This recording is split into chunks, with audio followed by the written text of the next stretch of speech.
beautiful people, and today we're gonna talk about being wise, like being wise in life. Lately, I've been thinking a lot about this idea of being wise, like itself, about always trying to choose the right path, always trying not to make mistakes, trying to become this fully mature, emotionally grounded person who always knows what to do, what to say, how to react. And like the more I think about it, the more unreal it starts to feel, because as human beings we naturally cannot always be wise. Like, we cannot always be emotionally stable, we cannot always react perfectly to every situation life throws at us. And maybe that's actually the truth about being human. It's not natural for us, like to always be right. It's not natural to always know how to deal with emotions, relationships, pain, attachment, disappointment, all of it. Sometimes we feel lost, sometimes we overreact, sometimes we get attached to the wrong people, sometimes emotions completely take over logic, and it's okay. I think it's okay. And I don't think that automatically makes someone weak or immature. I think we live in a world where everyone is trying so hard to become healed, unbothered, emotionally detached, perfectly self-aware of all the time. But real life doesn't work like that. When we chase perfection too much, we forget that life is also about lessons, about experience, about stories our soul needs to go through. And those stories are not always pretty or wise. Like, sometimes your biggest lessons come from situations that look completely wrong, from feelings you try to avoid, from people you thought you should have forgotten already. And it can be like your love life, your friendships, your family, your career path, like all of that. And none of these things were ever meant to be perfectly controlled all the time. And honestly, trying too hard to live the right life will not automatically bring happiness or real joy, because sometimes it turns into emotional, suppression without us even noticing it. It becomes this constant, need to appear calm, mature, wise, and you need to understand that emotions are not black and white. Like, we can define them like black or white. Sadness is not bad, anger is not bad. Like, all these emotions really important, and even heartbreak is not bad. They are human emotions. Of course, emotions can be destructive if we completely lose ourselves in them, but denying them completely is also not healthy for us. Every emotion exists for a reason. Every emotion has a place in our lives. And I think part of emotional maturity is not pretending you never feel ugly emotions, but learning how to understand them, how to live with them, especially when it comes to relationships and feelings. And because nowadays it's so common to act cool, detached, unbothered, to pretend you never care about the situation too much, to act like nobody can affect you emotionally. And yes, on one hand, independence is important, confidence is important, protecting your energy is important too. I appreciate those qualities, and I also try to become stronger emotionally. But at the same time, I think we sometimes forget that our pure emotions matter too. Our softness matters, our attachment matters, our love matters. Like, we can't completely shut the door to our souls and expect to still feel deeply alive. But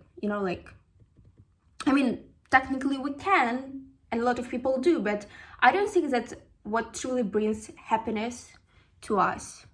Because life is not just about being wise all the time. Sometimes life is also about feeling deeply, making mistakes, loving too much, learning through experience, getting hurt, healing and becoming a more real version of yourself through all of it. And I want to talk more deeply about relationships and about career. Let's start from career path and purpose. I think sometimes we forget that we don't actually have to build our lives according to other people's expectations. We grow up constantly hearing opinions about what success should look like, what kind of career is serious enough, what dreams are realistic, what lifestyle is respectable, what choices make sense. We always live in this circle, and after some time many people stop asking themselves what they truly want. They start living according to fear, pressure, or the expectations of their people around them. But the truth is, not everyone is meant to live the same life. You need to understand this. And I think one of the hardest part of becoming yourself is realizing that once you start seeing life differently, people around you may not always support you, like you and your choices. The moment you begin changing your perspective, your priorities, your goals, your career path, some people will question you. Some people will think you are making a mistake.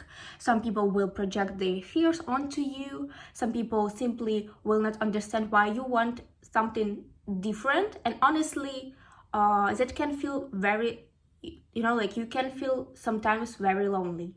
Because naturally we want approval, we want support from people we love, we want to feel understood. But part of growing up is accepting that not everyone will understand your vision for your life. And that doesn't automatically mean your vision is wrong. I think sometimes we spend too much time trying to make our choices look acceptable to other people instead of quietly asking ourselves what actually makes me happy. Not what impresses others, not what sounds mature or practical on paper, what genuinely feels right for your soul. Sometimes you need this time in silence to understand yourself clearly. You need to honestly analyze your life without others people voices influencing you. All these questions, like simple questions like what kind of mornings make you feel peaceful, what kind of work excites you emotionally, what lifestyle feels natural to you, what kind of future can you actually imagine yourself waking up to every day. And if your answers consistently align with a certain decision, then maybe that decision matters more than outside opinions. You are the one who will wake up every morning inside the reality you created. And I think many people become deeply unhappy because they spend years building a life that looks correct from the outside while internally feeling disconnected from themselves. And I want to add that, of course, reality matters and responsibility matters too, but your inner fulfillment matters as well. Your dreams matter, your individuality matters, your happiness matters, and sometimes your purpose in life not makes sense to everyone around you. But purpose is not always logical, for everyone. Sometimes it's simply a quiet feeling inside you that says, this is the life I actually want. And another part of life that many people trying to ignore, and honestly me too at some point, is feelings toward one specific person. And before I talk about this more deeply, I want to clarify one thing, that this part is not about obsession, it's not about losing yourself in another person, and it's definitely not about creating delusions or fantasies about someone. It's about, honesty with yourself. Because I think one of the most common things people do is lie about their feelings. We pretend we don't care. We pretend someone means nothing to us. We try to act detached, logical, emotionally unaffected, especially nowadays where being unbothered almost became a personality trait.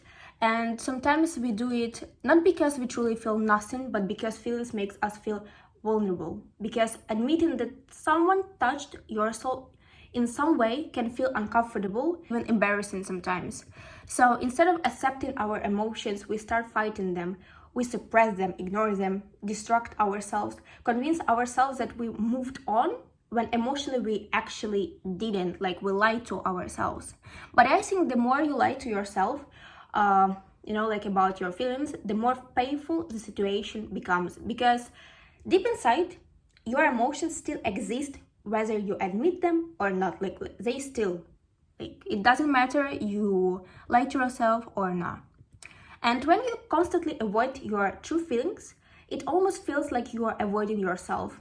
And I think sometimes people become more exhausted from emotional resistance, more than, you know, like from the emotions themselves, because there's a difference between feeling something and completely drawing in it. You can, you know, like acknowledge your feelings without losing your self-respect. You can miss someone without romanticizing suffering. You can love someone and still choose yourself at the same time. And honestly, sometimes the healthiest thing you can do is simply admit the truth to yourself. You know, like this honest attitude toward yourself, like inside of you. And you know, like it's, you know, I think it's really cool when you can say to yourself, like, yes, this person mattered to me, like, yes, I still feel something, yes, this affected me deeply, like, yeah, that's it. Like, I'm a human and I can feel all these emotions, because, you know, like, acceptance often brings more peace than denial ever will. And I think emotional maturity is not pretending you never feel deeply. It's, you know, like being able to face your emotions honestly without letting them completely control your life.